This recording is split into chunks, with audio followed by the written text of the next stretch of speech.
Can you guys believe we got to talk about the NIFB again? Can you believe it?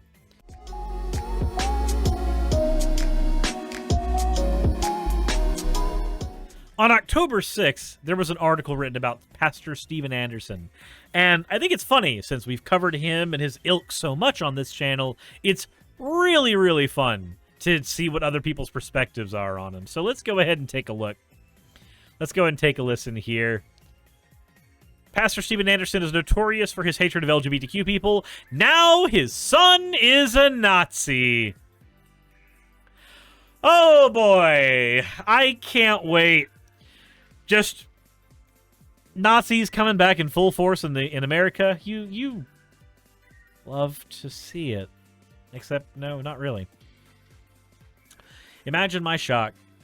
Hate preacher! Steven Anderson's son has repeatedly and consistently identified himself as a Nazi on social media. Steven Anderson, of the Faithful Word Baptist Church in Tempe, Arizona, has gotten international notoriety for his sermons where he celebrates the deaths of LGBTQ+ people and praises people like the Pulse nightclub shooter, who killed 49 people in the LGBTQ+ venue. As writer and podcaster Hemant Mehta notes in his most recent edition of his Friendly Atheist newsletter, Isaac, the second oldest of Anderson's 12 children, recently posted a photo of his new tattoo on Twitter.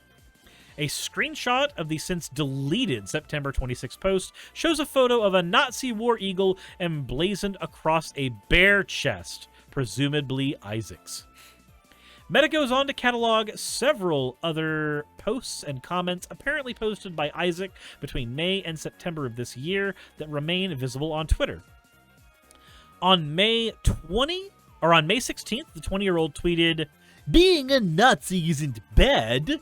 On May 29th, he posted a photo of Adolf Hitler along with the caption, "Time to bring back order." Great! Great. I'm so fucking thrilled. Hold on. Just why? What is his Twitter handle?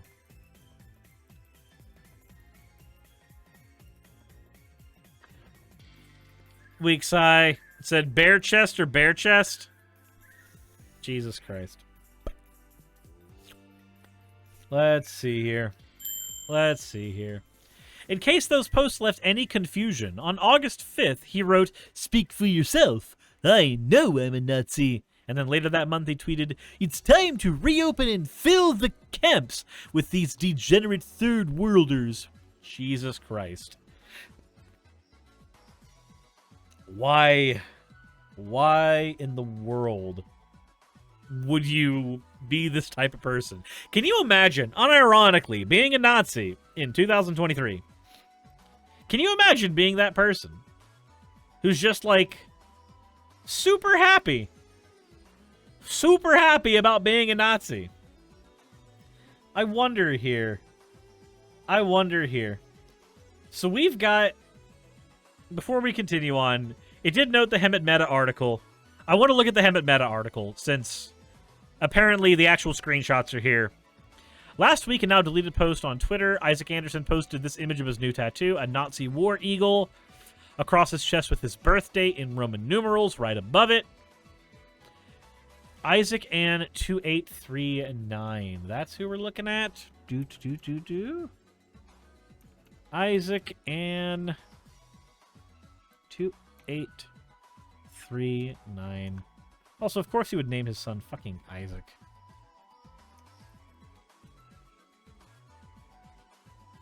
Hi, honey. What's up? Why is that light so bright? Why is it so bright? Because it is. Hi, hon. How you doing? I'm covering a Nazi. Yeah. A dude named Steven Anderson, who I've covered before. Apparently his son is just like... He came out of the closet recently. As a Nazi. How brave of him. I know, right? Imagine. Said if he were just some MAGA cultist or online troll attempting to trigger liberals, that's one thing. But getting a tattoo like this ratchets it to another level. Isaac is the second oldest of Steven Anderson's 12 children. And like his siblings, he was homeschooled by his mother. Oh, I tried to reach back and give pets. I failed. But there is a hand here, so that's okay. Hi, hon. You can go get food? Fair enough. Fair enough. Well, I hope you enjoy the curry. Love you. See here. Apparently, Isaac was homeschooled by his mother, as she documented for years on her website, but it's not clear how or when he decided to go full-on down the far-right rabbit hole. Even though he took down that particular post, several other tweets that still remain up clarify his allegiance. There's the time to bring back order post, of course. Goes, "You're a Nazi? Yeah, but not a skinhead. Good, but are you aware of your ideology, or is it just a protest or fashionable? No, I'm quite well informed on it. I'm a true believer." Said, "What do you believe in? Fascism? Purity of the nation?" Both of those. "Speak for yourself. I know I'm a Nazi." Jesus Christ. Taking a page from his father's book, Isaac has also justified the mass murders by pointing to the Bible, saying, "It not only condones, but commands genocide against certain groups." I wonder, can we actually unironically bring hate speech laws into America? Can we please do that so that these people can just stop? That would be helpful. He says, "Because if I love good people, I must hate the bad ones. Read the Bible. God calls for the genocide of an entire ethnic group and nations, even the children and the babies. Like it or not, the Bible not only condones it, but it commands genocide against certain groups." Can I just say right now, this is the type of shit that I expected from Steven Anderson's son. Like, if you had told me 5 years ago, right? Well, not 5 years ago. It's more like 3.5 years ago, when the Pumpkin Saga came into full fruition and everybody was poking fun at Tommy McMurtry. If you told me that Steven Anderson's son is an open-out, card-carrying Nazi. So the lady says, "I thought we had at least a few laws against hate speech." No. We have laws against what's considered harassment, and we have laws against what's considered incitement, but we actually don't have laws about hate speech in America. Hate speech is considered legal speech in the States.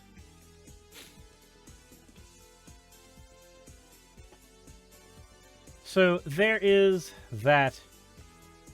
There is that. Let me go ahead and go to Twitter real quick. I want to see what else there is from this person. Said Isaac Ann, and then of course he didn't censor it earlier. So 2839. Unless his entire account got banned. Did his account get banned? Isaac Anderson. Latest.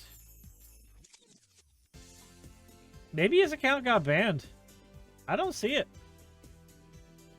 Musk ban a Nazi? Yeah, I know, right? It'd be so weird. It'd be so weird if he actually did that. It'd be so weird if he actually did that. Oh, well, if somebody finds his account, then they can drop it in there for me to see, but otherwise, we're going to go ahead and continue here. We're going to go ahead and continue where we are at right now. So maybe a shadow ban from search? Potentially. Chrissy, thank you for the Tier 1 subscription. It doesn't end there. You may recall how a couple of weeks ago, Anthony Rota, the Speaker of Canada's House of Commons, invited a 98-year-old World War II soldier to attend a speech from Ukrainian President Zelensky. That person was introduced as a war hero who fought for the 1st Ukrainian Division and was given a standing ovation, but it was soon discovered that the soldier in question fought for the Nazis. Rota then resigned, and shortly thereafter he had brought utter shame to the Canadian Parliament. Isaac, though, celebrated the standing ovation. "My grandfather was German, not Ukrainian, but it was good to see Canada actually do the right thing for once, even if it was an accident." He also wants everybody to know he's racist as hell. "I'm not defending blacks, but they're not the only barbaric subhumans." Jesus Christ! Jesus Christ. Hammett then goes and says, I was genuinely curious what Steven Anderson makes of all this. He says a lot of vile stuff, but as far as I can tell, he's never openly celebrated Nazis. That said, he certainly crossed the line in that direction. In 2015, he released a video called Marching to Zion that echoed many of Isaac's current views. Here's how the Anti-Defamation League described that movie and his preaching at the time. The ADL described it as, in addition to arguing that it would be impossible for the Nazis to have cremated 1 million Jews at Auschwitz, Anderson claims that slave laborers there got compensated for their work and could buy items at a commissary. He further asserts that Jews were able to play on a soccer team and act in musicals and plays in Auschwitz. The film, released in 2015, refers to Judaism as a synagogue of Satan and claims that Jews are followers of the Antichrist. He argues, why would it surprise you that the people who deny Christ, who deny that Jesus is the Messiah, would lie to you about something else? Anderson warns that the real Holocaust for the Jews will occur if they don't accept Jesus as the Messiah. Anderson denies the realities of the Holocaust. He doesn't believe in the horrors that occurred in the concentration camps or the numbers of deaths that were reported. He rejects all the evidence, and all the evidence affirming those facts. So should we really be surprised that Anderson's son now praises Hitler? Matthew H. Brittingham is a researcher who recently earned his PhD from Emory University. He wrote a fascinating paper describing the spiritual dimensions of Holocaust denial, in which he argued that it wasn't just Anderson who was denying the Holocaust. There wasn't just that Anderson was denying the Holocaust, but that Anderson was basing that lie on his interpretation of the Bible. Brittingham feared that this kind of reasoning could open the door to more Holocaust deniers from religious circles because Anderson was giving Christians a faith-based pathway to deny history. For example, Brittingham wrote, Anderson insisted his rejection of the Holocaust wasn't rooted in racism, saying he doesn't have a racist bone in his body, or politics, saying he's not pro-Hitler or pro-Nazi, or pro-National Socialist. And that apparently made him different than typical deniers. But that also makes him more dangerous. It goes on to say that the bigger threat, however, is that with Holocaust denial cut loose from the figureheads and institutions of a prior generation of Holocaust deniers, Anderson and fellow anti-Semitic, theocentric Christian conspiracists might open an avenue for spiritual arguments to become more widely accepted in Holocaust denier circles and among internet conspiracists. He was more correct than he may have imagined. Anderson's conspiracy theories have now been fully embraced and expanded upon by his son. How did Anderson feel about all that? Did he disavow his son's tweets? What about the tattoo? So I asked him. Oh, I'm interested to see how this goes. I wasn't aware Hammett would actually go forward and ask about this to Steven Anderson. But let's go ahead and see here. I felt those questions were fair game, given what he has preached over the years. Anderson didn't directly respond to any of my questions. Instead, he said that attacking his son was unethical, and left it at that. I disagree. I have no desire to condemn his other family members, even if they share his views, because they're not the ones preaching hate. But when Anderson's adult son broadcasts an affinity for Hitler, it's absolutely fair to connect the two dots between them. My fear when it comes to the NIFB preaching has always been that members of the churches or their online followers will take the law into their own hands and go after marginalized groups that are routinely demonized by new IFB sermons, including LGBTQ people, Jewish people, and atheists. The pastors usually include a caveat in their sermons telling people not to do that, saying it's the government's responsibility to do that in their ideal world, but the members don't always listen. Let's also note that, when you hide behind it being the government's responsibility to do that kind of stuff, you're actually tacitly telling your members to go become members of government so that they can enact those policies.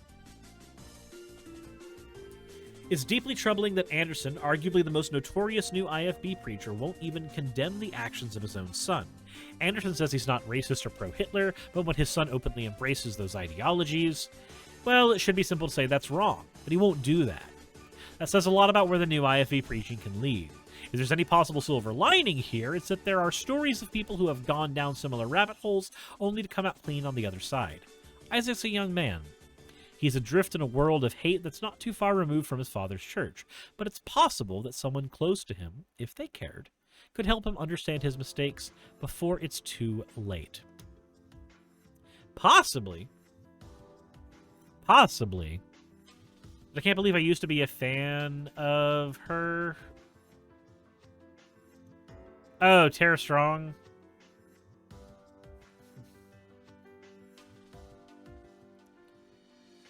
Ay, ay, ay.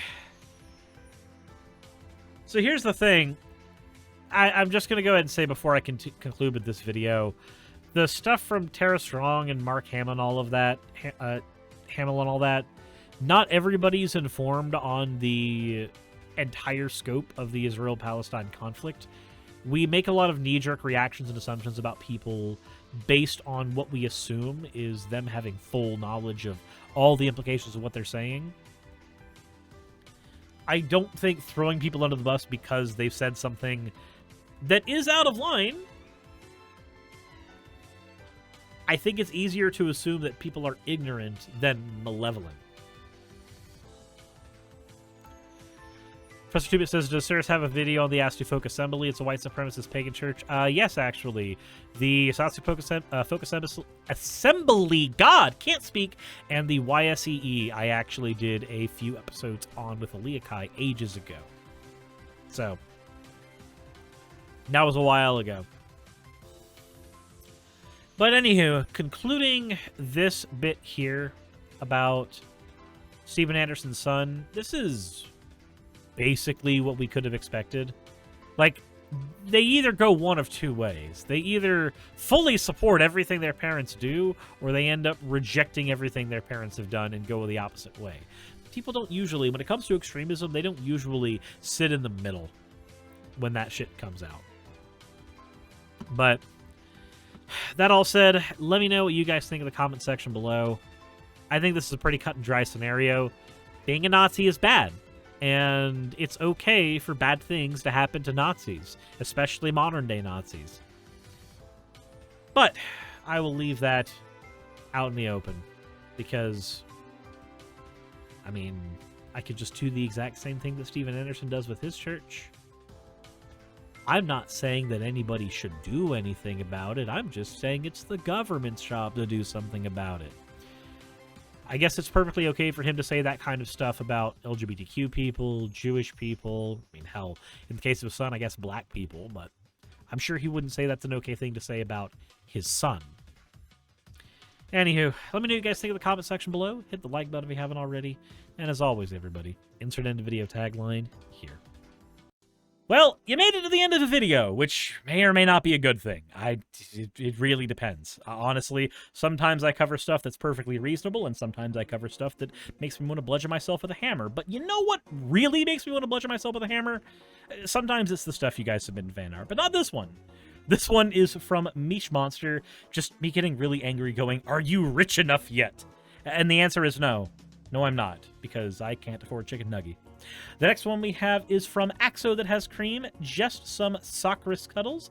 The canvas size is massive and the problems were numerous, but I did get it done. So for those who don't know, this is actually the playmat that me and Saki, Saki has two of these right now. One for use on streams and one for use whenever she is out and about playing card game stuff with me. And I believe this one's also available in the merch store. I'm just gonna check on that real quick.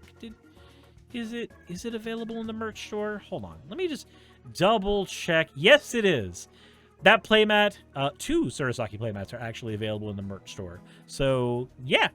Those are things you can get. Did you know I had a merch store? Because, like, I sometimes forget, which is probably why I have half a Brian. You should shit your mouth. Oy, oy, oy. But there's actually one more piece of fan art, one last piece, and that is from Cricket. It says, here, Princess Suris. I messed up a little on the dress and the chair because I was using a pen, but I like it nonetheless. Aww.